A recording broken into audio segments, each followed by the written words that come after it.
Doutor Cristiano, então o tema de hoje é menopausa. E agora, é possível emagrecer? É possível ter saúde? É possível viver com mais qualidade? E as queixas são muitas, e esse tema foi muito solicitado por aqui. Então vamos no ponto a ponto, porque nós estamos aqui com um médico, endocrinologista, nutrólogo, e que vai falar profundamente para vocês sobre esse tema, e realmente a gente vai desvendar estes mistérios, sabendo que até o final de hoje nós vamos falar para você algumas receitinhas, alguns alimentos que vão já melhorar você, melhorar sua qualidade de vida, né? Porque a gente fala aqui muito sobre qualidade de vida, sobre viver com mais intensidade. Isso é muito importante, não é, doutor Cristiano?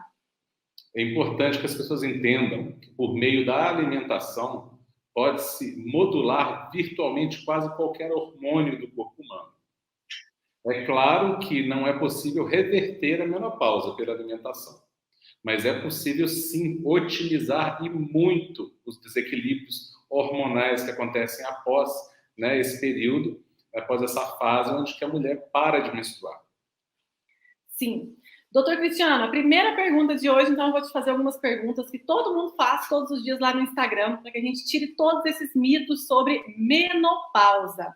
Ponto número 1, vamos começar pela base. O que é menopausa? Menopausa é nada mais nada menos do que a última menstruação.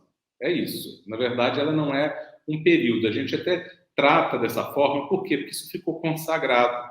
Então, às vezes, é mais fácil falar em menopausa do que usar o nome verdadeiro, que é climatério. A palavra correta seria que a gente falasse em climatério. Mas como a maioria das pessoas entende, né, essa palavra como menopausa, a gente acaba usando de maneira equivocada. Mas a menopausa nada mais é do que a última menstruação. E ela é antecedida e sucedida por uma fase que a gente chama de climatério, que é essa fase onde há essa transformação hormonal da mulher, onde os ovários cessam de produzir os seus hormônios habituais, né, e principalmente na forma cíclica. E essa mulher vai ter várias transformações no seu corpo, né, porque os hormônios eles mudam a forma do corpo, eles regulam a forma corporal, e como essa mulher deixa de produzir alguns hormônios, os ovários param de produzir hormônios, param de produzir óvulos, então há uma transformação física, mental, né, e mesmo emocional nessa mulher, no período que antecede essa última menstruação, um período antes, e o período que sucede essa última menstruação, que a gente chama de climatério. Como descobrir se eu estou ou não na menopausa? Ou no climatério, então? O que caracteriza, né, a menopausa, o que caracteriza a menopausa de fato, nas diretrizes, né, definição dos estudos, é que essa mulher já tenha tido a última menstruação há pelo menos um ano. Então, vamos imaginar que a mulher hoje fala assim, minha última menstruação foi há 6 meses. A gente ainda não caracteriza isso como menopausa, até que esse período chegue a um ano. Quando chega um ano, ela fala, tem um ano que eu não menstruo, aí a gente, retrospectivamente, pode afirmar que aquela última menstruação, que aquela menstruação foi a menopausa dela. Mas enquanto não se completa um ano de aniversário dessa menstruação, né, e não é sucedida por outra, a gente não pode falar em menopausa ainda. Isso é só a título de definição, porque é muito comum que no final da vida reprodutiva da mulher, no final do momento em que os ovários já estão se exaurindo a capacidade tanto de produzir óvulos quanto de produzir hormônios, eles tenham ciclos irregulares, haja ciclos irregulares, ou seja, a mulher pode menstruar, pular 2 meses, depois menstruar, pular mais 3 meses, depois menstruar, pular 6 meses, menstruar de novo, e ainda não é a menopausa. Mas quando ela fica um ano sem menstruar, aí é muito pouco provável que ela volte a menstruar novamente, e aí sim a gente pode caracterizar essa última menstruação, a gente pode falar que aquela foi a última menstruação da mulher, ou seja, a menopausa. Sim, então, doutor Cristiano, só para ver se eu entendi. A mulher, então, ela nasce, cresce, se desenvolve, tem o seu auge hormonal, que é a produção dos hormônios, né? Ali até pelos 30 anos, e depois começa esse declínio hormonal, que é a mulher é feita para reprodução mesmo, então, né? O auge hormonal é para reprodução. E ali, depois dos 30 a 35 anos, que começa o declínio hormonal, só queria que você explicasse essa questão da idade, depende muito de cada mulher, mas também de quais hormônios que estão em deficiência durante a menopausa, depois que a pessoa está na menopausa. É isso que você falou, né, meu amor? É importante a gente mencionar, contextualizar a menopausa. Então, não só falando da menopausa, mas falando de toda a vida hormonal da mulher. Então, desde que a mulher nasce até a primeira menstruação dela, né, até o início da puberdade, melhor dizendo, ela não está sob influência. O ovário dela está inativo, vamos dizer assim, está inativo, né? Então, a criança nasce, esse ovário ele está inativo, né? Por incrível que pareça, existe um pouco de atividade hormonal no feto. É interessante, não vou entrar em detalhes sobre isso, mas o feto tem um pouquinho de atividade hormonal.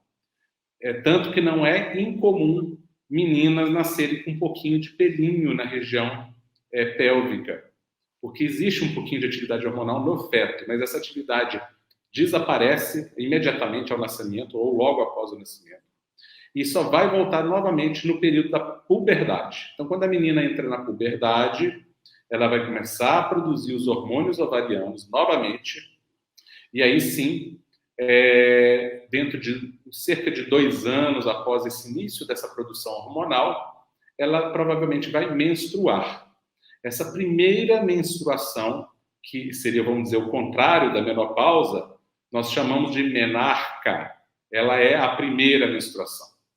Dali em diante, e até um pouquinho antes disso, essa menina provavelmente já está ovulando.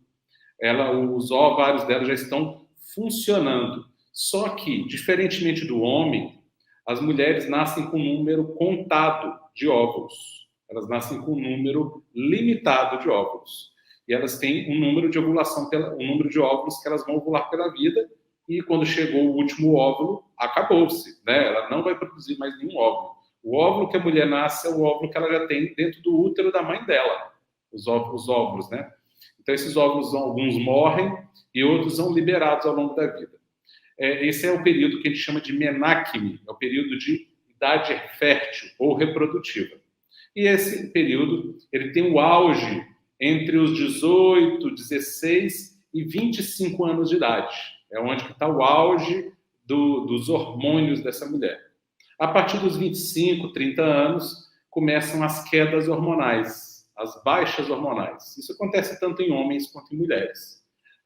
A natureza, ela fez, né, todos os animais, incluindo nós, seres humanos, né, ela nos fez para reproduzir e logo em seguida, quando ela pensa que nós já nos reproduzimos, já alcançamos o auge da idade da vida sexual, tudo, ela pensa, agora posso desligá-lo, né, já é dispensável esse indivíduo, ele já transmitiu os genes dele para uma nova geração.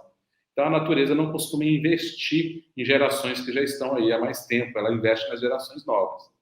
Então, logo após esse pico de produção hormonal, que acontece entre os 20 e 25 anos de idade, começam a acontecer as quedas hormonais, que são graduais e progressivas. E não é diferente quando se trata dos hormônios ovarianos. Então, esses hormônios vão caindo, né, gradualmente, lentamente, ao longo dos anos, até atingir sua queda completa no momento da menopausa. Essa aí a mulher para de menstruar e, teoricamente, para de produzir os hormônios ovarianos. Quais são os hormônios, doutor Cristiano, que a mulher para de produzir? Os hormônios que ela para de produzir, primeiramente, a progesterona. Então, não é ao mesmo tempo, a queda da progesterona vem em primeiro lugar, tá? E depois, o estrogênio, ou estrogênios, porque existem vários estrogênios. Tem a estrona, tem o estriol, tem o estradiol, né? Então, essa mulher vai primeiro deixar de produzir a progesterona, ter uma queda na produção de progesterona, tanto que durante alguns anos ela pode apresentar um quadro que a gente chama de dominância estrogênica, onde ela produz muito mais estrogênio do que progesterona, porque essa queda de progesterona acontece primeiro, e após essa queda de progesterona começa também a ter uma queda de estrogênio. E, por fim, uma queda dos dois hormônios, uma queda de ambos, e aí ela vai ter uma baixa geral dos hormônios ovarianos. Doutor Cristiano, a menopausa é uma doença? Não, a menopausa definitivamente não é uma doença, ela é uma fase da vida da mulher. O problema é que é uma fase onde que essa redução hormonal ela promove consequências negativas na saúde da mulher. Então, por isso, deve ser cuidada. Apesar de não ser uma doença, ela pode propiciar ou facilitar o surgimento de doenças. Doutor Cristiano, o que ninguém conta sobre menopausa? O que tem a ver intestino com menopausa? Porque as mulheres reclamam muito que nessa fase da menopausa sentem ondas de calor, mau humor, sentem irritabilidade, ansiedade, muita fome, ganho de peso com facilidade, metabolismo lento, então dificuldade de emagrecer, podem sentir também baixa de libido. São diversos esses sintomas que caracterizam essa fase da mulher. E realmente esses sintomas existem, porque o doutor Cristiano acabou de falar que existe a queda dos hormônios. E os hormônios são vida. Se os hormônios diminuem, a gente tem sim esses sintomas. Mas o que ninguém te conta é que se você se cuidar melhor e cuidar da sua alimentação, você pode melhorar, equilibrar um pouco mais para sofrer menos os sintomas. Doutor Cristiano, o que tem a ver intestino com menopausa? Tem absolutamente tudo a ver. Cada vez mais nós temos visto e assistido aí à publicação de estudos mostrando um atrás do outro a conexão do intestino, da saúde intestinal com a saúde do corpo todo. Mas aqui especificamente, muitos estudos agora ainda mais recentes, isso é uma descoberta ainda mais nova, do impacto da flora intestinal, quer dizer, o conjunto de bactérias, vírus e fungos que habitam normalmente o intestino do ser humano. Essa flora, ela normalmente deveria ser uma flora benéfica. Então, a flora intestinal ela é fundamental para a metabolização hormonal, para a eliminação dos hormônios. Porque os hormônios passam por diversas fases. Eles passam pela fase de produção ou síntese, depois onde eles são produzidos ou sintetizados nas glândulas, nas suas respectivas glândulas, aí no caso nós estamos falando dos ovários. Depois eles passam pela fase de transporte, onde eles são transportados na grande maioria das vezes, na corrente sanguínea. Depois eles são transportados até o seu sítio de ação, ou local de ação, onde eles se ligam aos seus receptores, como uma chave se conecta a uma fechadura. Ali eles vão promover o efeito hormonal através de uma cascata bioquímica que vai acontecer nas células. Eles são sinalizadores, mensageiros. É igual um carteiro que leva uma mensagem, né? Então, eles têm essa fase de produção, transporte, metabolização, ação propriamente dita, onde eles vão se conectar aos seus receptores e vão agir, e posteriormente eles precisam ser eliminados. Eles não podem ficar circulando na corrente sanguínea eternamente. Eles precisam ser eliminados para que um novo pulso hormonal venha, havendo assim os ciclos, como o Sol nasce e se põe todo dia. Você imagina se o Sol nascesse, subisse, ficasse no alto do céu e parasse lá. Ao longo de dias, a Terra ia pegar fogo, ia ser um calor insuportável. Ou o contrário, se o Sol se pusesse e não nascesse mais, ia congelar o planeta. Então, assim como existem os ciclos astronômicos, os ciclos cósmicos, existe o ciclo orgânico, que obedece, inclusive, ao ciclo cósmico, né? Não é por acaso. E aí, esse ciclo próprio, ele precisa haver essa oscilação. Produção, ação e retirada, para que haja uma nova produção, uma nova ação e a nova retirada. Essa retirada, essa excreção, essa metabolização, ela é feita quando se trata dos hormônios sexuais através da bile, principalmente. Esses hormônios são metabolizados no fígado após agirem nos seus sítios de ação, que são o cérebro, coração, as artérias, as células de gordura, as células musculares, o corpo, como o estrogênio, por exemplo, progesterona, tem sítio de ligação no corpo inteiro, o próprio útero, né? Mas não é só na parte sexual, eles agem no corpo inteiro, literalmente. Então, depois de agirem, eles são metabolizados pelo fígado e eliminados na bile. Na bile. Por isso a vesícula biliar é tão importante, que atua na eliminação adequada desses hormônios, desses metabólitos hormonais. Só que a questão não para aí. Esses metabólitos hormonais, que seriam um estrogênio conjugado, quer dizer, um estrogênio ligado a uma outra coisa, para que ele possa sair nas fezes, essa bile vai cair dentro do intestino. E dentro do intestino, ela tem que ser eliminada nas fezes.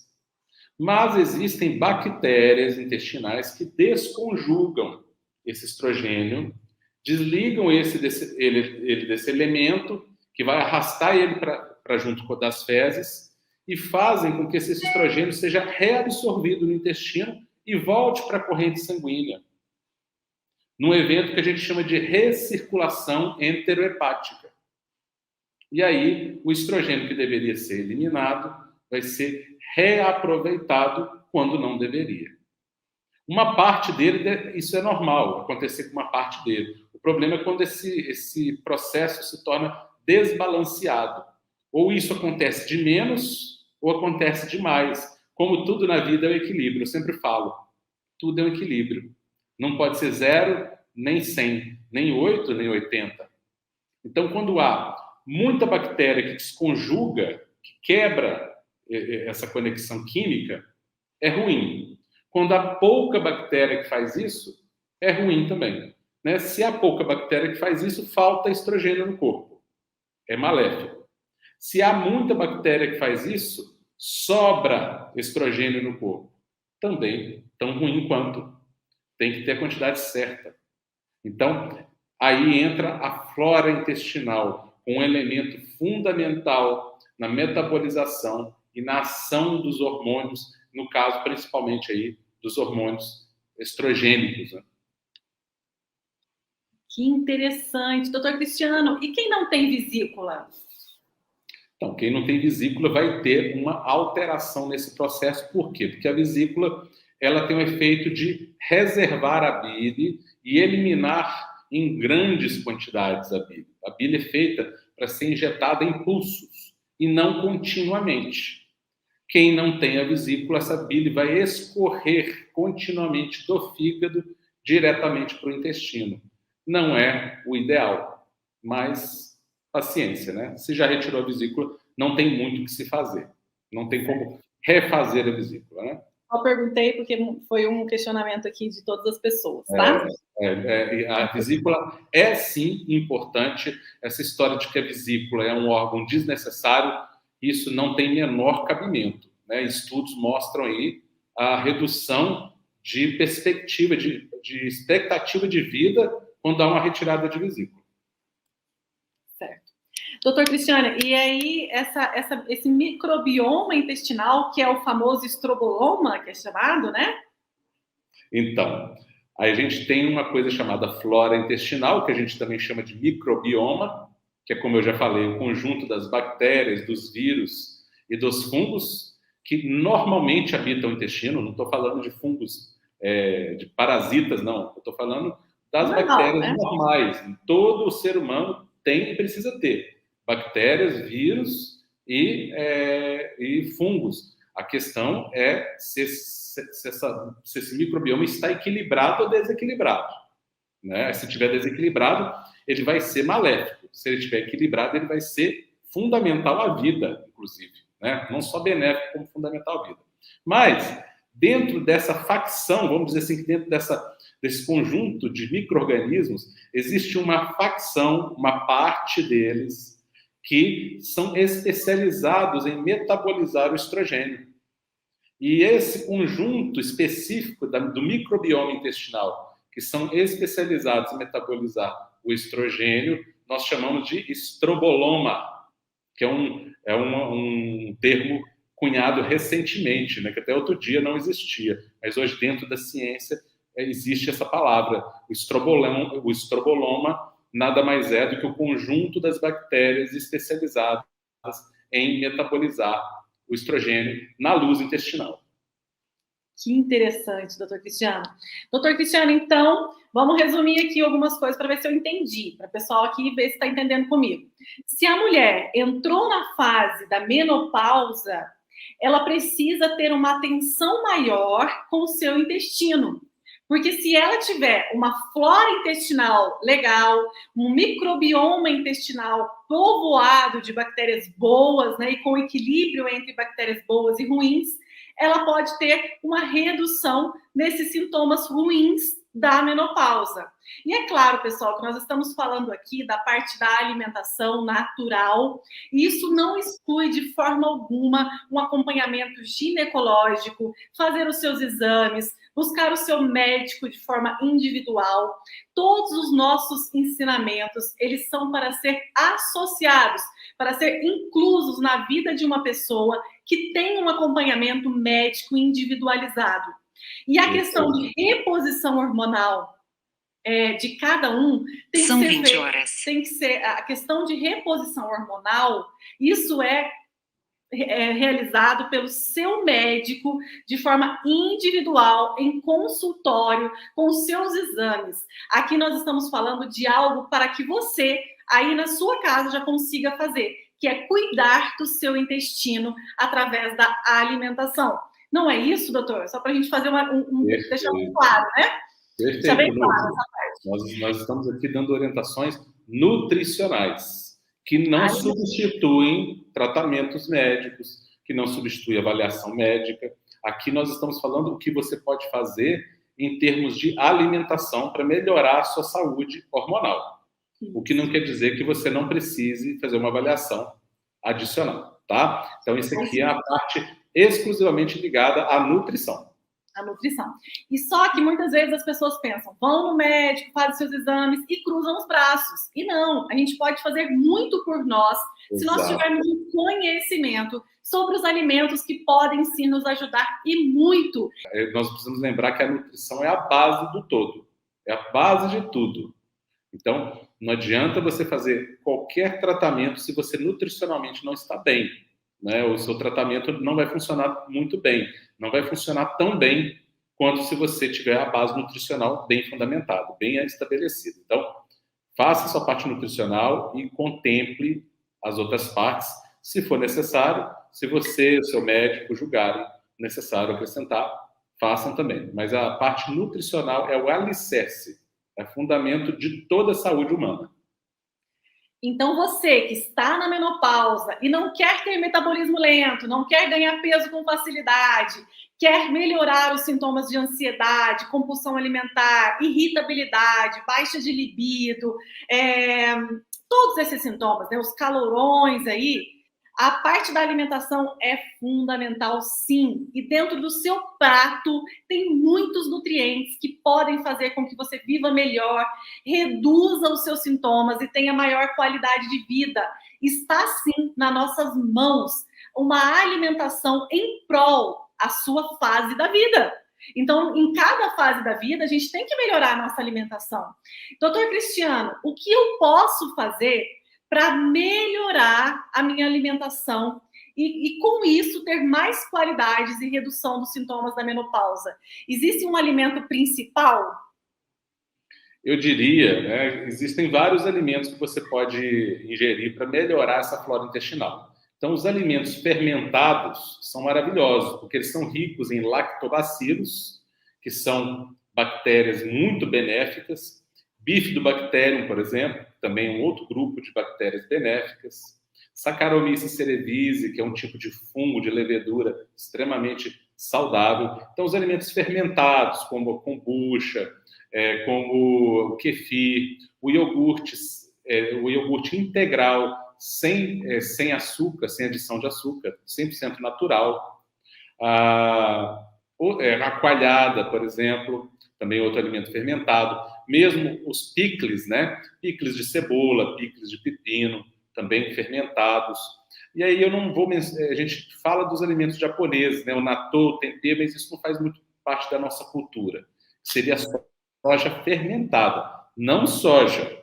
Soja fermentada é diferente, tá, pessoal? A soja, para isso, não se aplica. Agora, a soja fermentada, sim, tá?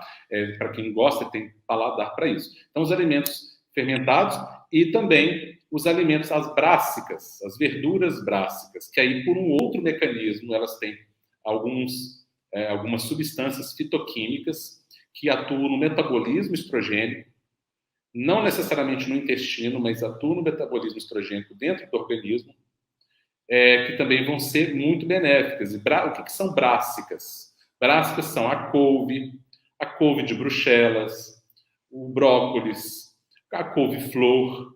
Então, esse tipo de alimento, que é rico em enxofre, tanto que tem até um cheiro forte, né, quando a gente cozinha ele, por causa do enxofre mesmo que tem, eles produzem substâncias que ajudam a equilibrar os hormônios. E isso vale não só para as mulheres na menopausa, isso vale para mulheres em qualquer fase da vida, principalmente aquelas mulheres que têm distúrbios hormonais, como, por exemplo, síndrome de ovários policísticos, vale para elas.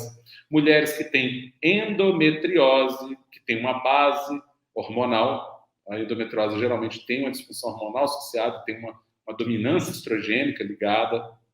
Mulheres que têm adenomiose também. Então, não só para as mulheres perimenopausa ou pós-menopausadas, mas mulheres em todo o seu ciclo, esse tipo de alimento vai otimizar o metabolismo estrogênico.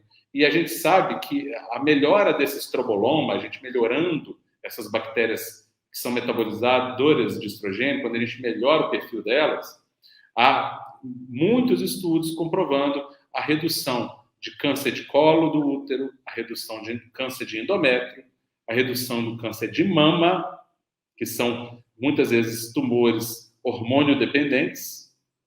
E volto a dizer, hormônio pode ser bom ou ruim. A questão não é o hormônio, a questão é desequilíbrio hormonal, pessoal. A gente tem que ter a cabeça isso.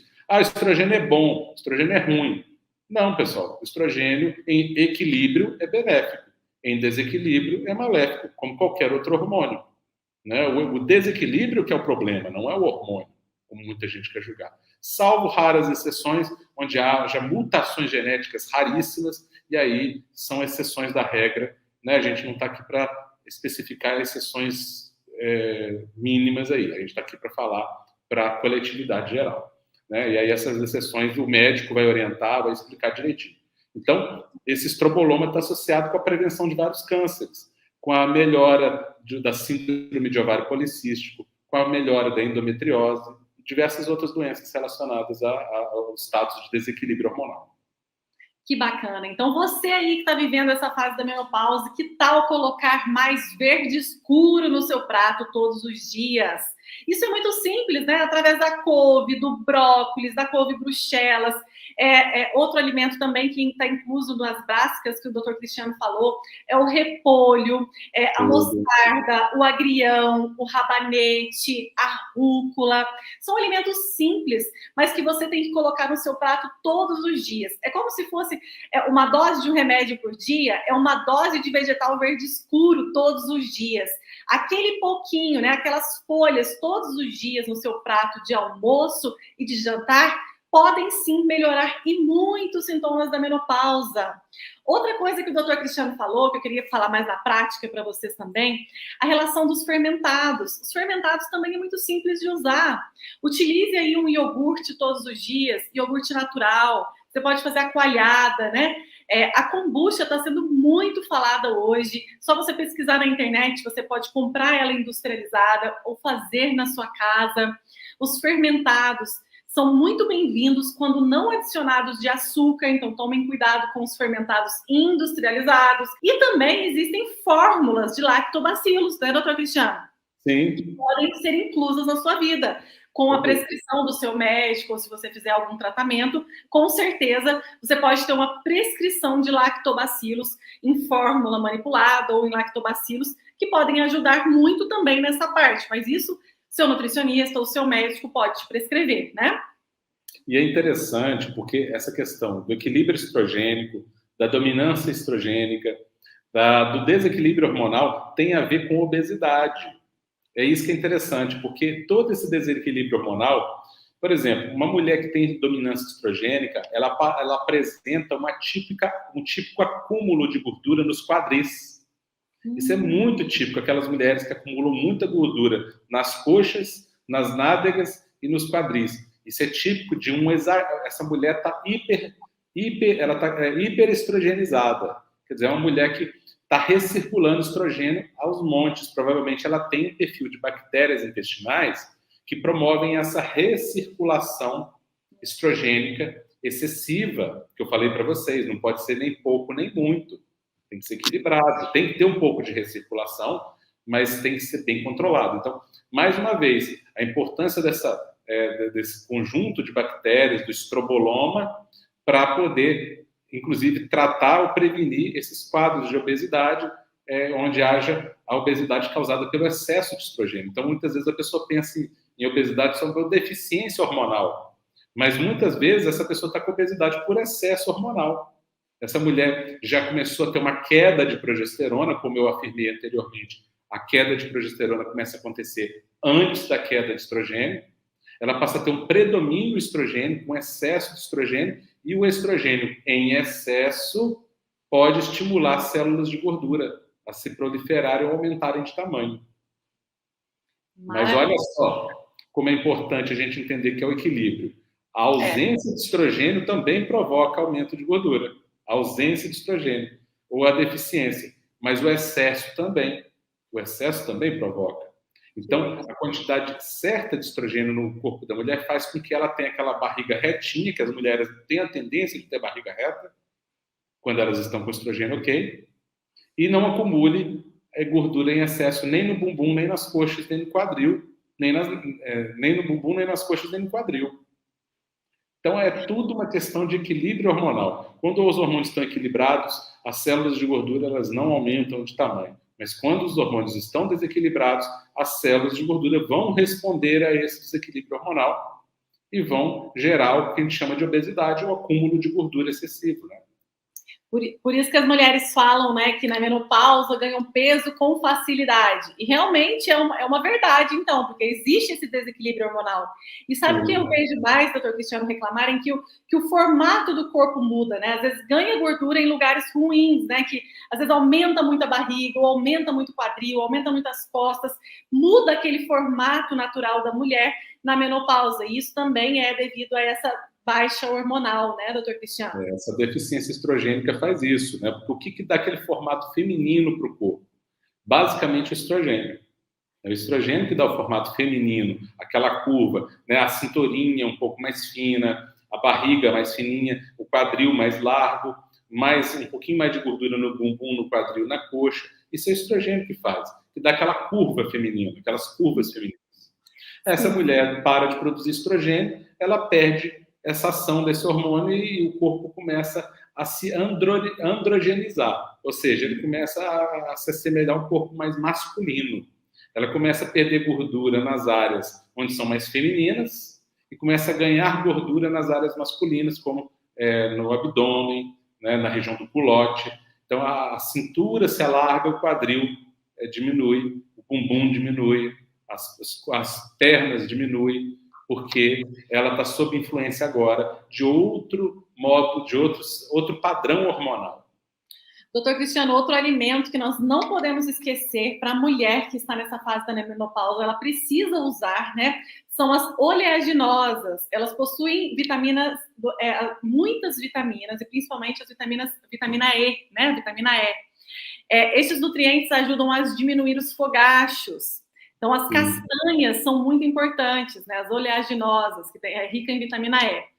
Principalmente a castanha do Pará, a castanha de caju, nozes e amêndoas. A castanha do Pará, em especial, devido ao selênio, um mineral fundamental também nessa fase da mulher, para redução de fogachos, de ansiedade. O selênio é um mineral pouco encontrado nos alimentos. E na castanha do Pará, ele tem uma quantidade significativa. Então, as mulheres precisam usar mais oleaginosas no seu dia a dia, as castanhas, né? E não posso esquecer também, doutor Cristiano, de outras fontes de vitamina E e também de outras vitaminas, né? Que são os alimentos de origem animal, que o ovo. Os ovos são muito importantes, né? A gema do ovo, rico em gorduras boas. As gorduras boas são fundamentais, né? O uso do óleo de coco, o uso dos ovos, o fígado, as carnes, são importantes nesse processo também, não são, doutor? Sem dúvida. Inclusive, a baixa ingestão de gordura é uma das causas de deficiência hormonal feminina. A baixa ingestão de gordura. Olha só. Essa mulher ainda nem entrou na menopausa. Então, tem mulheres que começam a ter disfunções hormonais precoces, né, ou até mesmo uma menopausa precoce, quando tem uma alimentação pobre em gordura. Por quê? Porque os hormônios femininos, eles são hormônios baseados em gordura, para serem produzidos. A base deles é colesterol.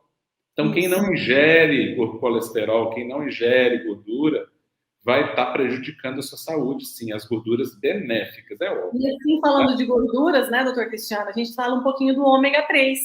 O ômega 3 também é fundamental. Fala um pouquinho sobre o uso do ômega 3, né, nessa fase da vida da menopausa. O ômega 3 é muito importante porque ele participa do equilíbrio da inflamação do nosso sistema imunológico. Então, o nosso sistema imunológico, ele trabalha através do processo inflamatório. Então, a gente tem que lembrar que a inflamação não é uma coisa negativa. O problema é quando ela está descontrolada. Mais uma vez, vocês vão me ver a palavra equilíbrio, quando há um desequilíbrio na inflamação. Então, a inflamação ela vem para reparar um tecido que está danificado. Você machucou a ponta do seu nariz. Aí tem um machucadinho ali. Ele vai inflamar, ficar vermelho, inchado, reparar, cicatrizar e desinflamar. Ok, maravilha. A inflamação foi útil, porque ela promoveu o reparo do dano que aconteceu na ponta do nariz. O problema é quando essa inflamação ela se torna crônica, ela não melhora, ela não acaba. O processo inflamatório inicia e se perpetua continuamente. Infinitamente, quase que infinitamente. Indefinidamente, vamos dizer assim.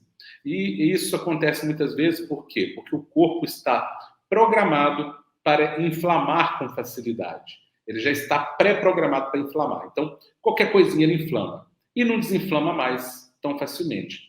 Essa é a causa das principais doenças crônicas, como infarto do miocárdio, como derrame, como demência, doenças neurodegenerativas, doenças autoimunes, entre muitas outras que estão por aí, né? O diabetes, pressão alta, inclusive. Mas o que o ômega 3 tem a ver com isso? O ômega 3, dentro do nosso organismo, ele tem um efeito semelhante a um efeito hormonal.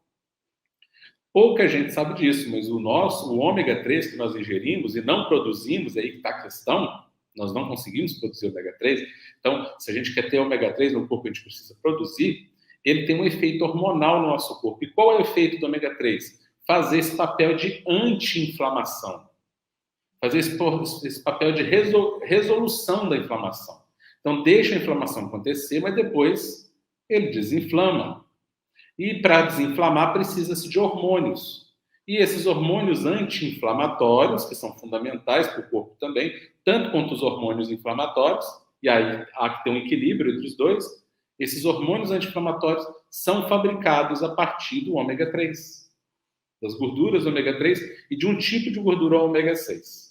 Mas o ômega 6, em geral, ele é inflamatório. A maioria dos ômega 6 são inflamatórios. E o ômega 3 é anti-inflamatório. Por isso ele é tão importante para a mulher, para a saúde da mulher.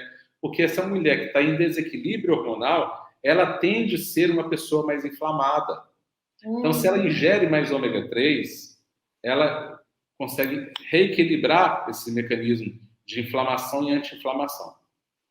Doutor Cristiano, onde nós encontramos ômega 3? Ômega 3 nós encontramos na semente de linhaça, nós encontramos na chia, encontramos em peixes gordurosos, principalmente peixes de águas profundas, como o salmão, como o atum, e na sardinha. E também no crio, que é um camarãozinho pequenininho. É o melhor ômega 3 que existe, é o ômega 3 derivado do crio. O crio é uma belezinha, é um mini camarãozinho bonitinho e que dá um ômega 3 de extrema qualidade, com pouquíssima contaminação ambiental, porque, infelizmente, existe ômega 3 contaminado com metais pesados, porque os peixes consomem as toxinas que nós, seres humanos, lançamos no ambiente. E isso, né, ao consumir, essas toxinas, os peixes concentram essas toxinas na gordura e às vezes você tira o ômega 3 deles e vem junto com toxina. Então, o óleo de krill, infelizmente, é mais caro, não é por acaso, porque ele é mais difícil de ser extraído, mais difícil de ser obtido, mas o ômega 3 do krill, desse camarãozinho, ele é um ômega 3 de extrema qualidade. Sobre prescrição de ômega 3, somente o seu nutricionista ou o seu médico pode prescrever a dose ou a quantidade, se você pode ou não tomar ele em forma de fórmulas, viu, pessoal? Então, aqui nós estamos para abrir a sua mente e te dar conhecimentos para que você pesquise e procure realmente. Importante frisar que é raro, mas existe contraindicação para o uso de ômega 3. Sim, isso mesmo. Não é comum. Ele costuma ser realmente muito, muito benéfico para a grande maioria das pessoas. Mas algumas pessoas não devem consumir ômega 3. Então, é importante que você tenha avaliação profissional nesse sentido, tá? Agora, o mais importante nós deixamos por último para falar com vocês. A obesidade e o sobrepeso. Então, se você está hoje com 5 quilos, 6, 10, 20 quilos a mais no seu corpo, esse excesso de gordura corporal e a inflamação causada pelo excesso de gordura, ele é sim o principal problema que agrava os sintomas da menopausa. Então, muitas vezes o que você acha que é a consequência, por causa da menopausa eu tenho os sintomas e fiquei obesa. Talvez ao contrário. Talvez você começou sim com a menopausa, mas você começou a se alimentar mal também. Você não sabe combinar bem os alimentos, alimentar de forma que tenha qualidade nutricional. E aí, então, você ficou com sobrepeso e obesidade. E com isso, os sintomas pioraram. Então, um tratamento verdadeiro de emagrecimento, redução de células de gordura, é o principal fator para que você tenha qualidade de vida na menopausa. Não adianta tomar o chazinho de amora, não adianta tomar vegetal verde escuro, tomar suplemento, querer ir no médico fazer tal tratamento, se você não está se alimentando bem e eliminando gordura do seu corpo de forma natural. Concorda comigo, doutor Cristiano?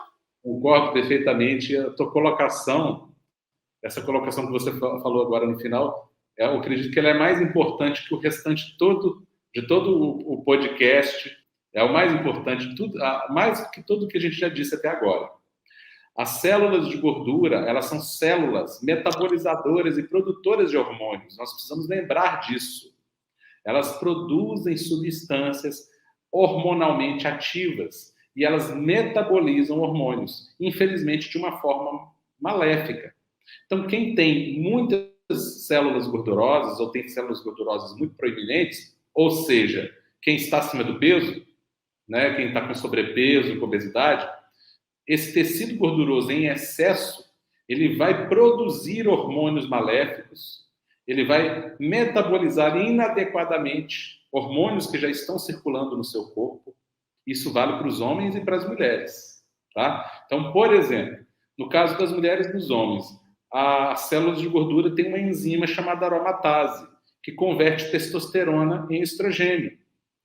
Ou seja, rouba a testosterona tanto das mulheres, a gente tem que lembrar que a testosterona é importante para as mulheres também, quanto dos homens, e transforma o estrogênio em excesso. Ou seja, a pessoa começa a ter uma deficiência de testosterona e isso gera um excesso de estrogênio, tanto nos homens quanto nas mulheres. Mais uma vez, promovendo um desequilíbrio hormonal. Por quê? Porque essas células de gordura em excesso, esse tecido adiposo, esse tecido gorduroso em excesso, promove um equívoco metabólico, promove um desequilíbrio hormonal por si sozinho, só por isso. Então, na grande maioria das vezes, a obesidade é muito mais causadora dos problemas da menopausa do que o contrário. É muito mais a obesidade que promove distúrbios de menopausa, sintomas, mal-estares, fogachos, queda de produção óssea, né, perda de massa óssea, enfim, tudo que vem conjugado com menopausa, inclusive cânceres, né, câncer de endométrio, câncer de mama, isso tem muito a ver, a obesidade é muito mais causa do que consequência, embora seja um ciclo vicioso, né? Então, isso que você falou, Nutri, é fundamental que as pessoas entendam que esse tecido gorduroso, ele pode produzir substâncias, inclusive inflamatórias, né? Então, o primeiro passo que você, que está na menopausa, tem que entender é: você está acima do peso? Você ganhou peso durante a vida e não conseguiu eliminar esse peso de forma saudável? Então, você precisa buscar um tratamento verdadeiro de emagrecimento. Quem está nos ouvindo aí, que é nosso aluno, já está nesse caminho. A importância não é chegar ao peso ideal com rapidez, com urgência. A importância é de você buscar uma alimentação anti-inflamatória que esteja favorecendo a sua queima de gordura de forma natural. Então, se você tem calorões, está sentindo mal, está com problemas com essa fase da vida, o principal fator é encontrar profissionais de saúde que te ajudem a perder peso de forma natural, espontânea e saudável, nutrindo o seu corpo. E aí depois a gente vai com as cerejinhas do bolo, né? As cerejinhas do bolo é tudo isso, é o ômega 3 que a gente falou, é as brásficas, né? São as oleaginosas, as vitaminas, os minerais, tudo isso vem, mas vem depois. Porque muitas vezes é fácil culpar a menopausa. Ah, eu fiquei obeso devido à menopausa. Isso não é real. A menopausa, sim, tem essa baixa hormonal que pode ter te deixado um pouco pior, mas se você estiver ali combatendo com um cardápio anti-inflamatório, isso não atrapalha o seu emagrecimento. E você consegue, sim, perder peso e se manter saudável na menopausa. Não é isso que a gente vê todo dia, doutor Cristiano? Todo dia, né? Mulheres na menopausa emagrecendo tranquilamente, até mais rápido do que outras que não estão na menopausa. Muitas vezes até acontece. Então, isso aí, falar que, não emagreço por causa da menopausa, isso não procede, tá? A menopausa pode até promover uma dificuldadezinha a mais, mas que ela é superável quando você está no caminho certo. Você, com as orientações corretas, você supera esse obstáculo aí sem maiores dificuldades. É só fazer o que precisa ser feito. Isso mesmo. Muito obrigada pela companhia de vocês. A gente finaliza aqui deixando para você uma mensagem. Em qualquer fase da que você esteja da sua vida, você, mulher, cuide, se faça mais por você. E você é o que você come, não tem jeito. A fase da menopausa é uma fase de maior atenção com a sua alimentação, de buscar ainda mais um cuidado com a sua alimentação. Então, se você está vivendo essa fase, o meu recado para você: cuide ainda mais da sua alimentação, do que você coloca na sua boca, para que você viva e tenha uma longevidade saudável. E você, doutor Cristiano, o que você deixa de recado para essas mulheres maravilhosas? Eu deixo de recado que as mulheres na menopausa se cuidem, estejam atentas à sua alimentação, e mesmo fora dessa fase, durante a vida inteira. Por quê? Porque a sua saúde, ela é construída ao longo da vida. Nunca é tarde para começar. Então, se você não começou antes, não desanime porque você não fez antes. Mas se você é mais jovem, comece agora, não espere, né? É possível começar com 60, com 70, com 80, com 90, mas é melhor ainda se você começar com 15, 20, 25, 30 anos de idade. Então, cuide-se. Quanto mais você cuidar da sua alimentação, quanto mais você se preocupar com o que você ingere, procure ingerir alimentos de verdade, dentro do possível, alimentos orgânicos. Se não for possível, alimentos não orgânicos mesmo. A gente tem que ser realista e fazer o que é possível, né? Mas ingiram vegetais, ingiram ovos, né? Procurem alimentar-se de comida de verdade. Isso dificilmente vai causar um problema para vocês, muito pelo contrário. Isso vai trazer vitaminas, minerais essenciais ao bom funcionamento orgânico e ao equilíbrio hormonal de vocês. Doutor Cristiano, no próximo episódio a gente vai falar sobre colesterol e triglicérides, que é um tema que todo mundo pede, assim como esse que foi da menopausa. Então não perca o próximo episódio, que a gente vai falar sobre colesterol e triglicérides, a gente vai desvendar todos esses mistérios para vocês. Muito obrigada pela sua companhia e até a próxima! Muito obrigado e até breve. Um beijo. Tchau, tchau.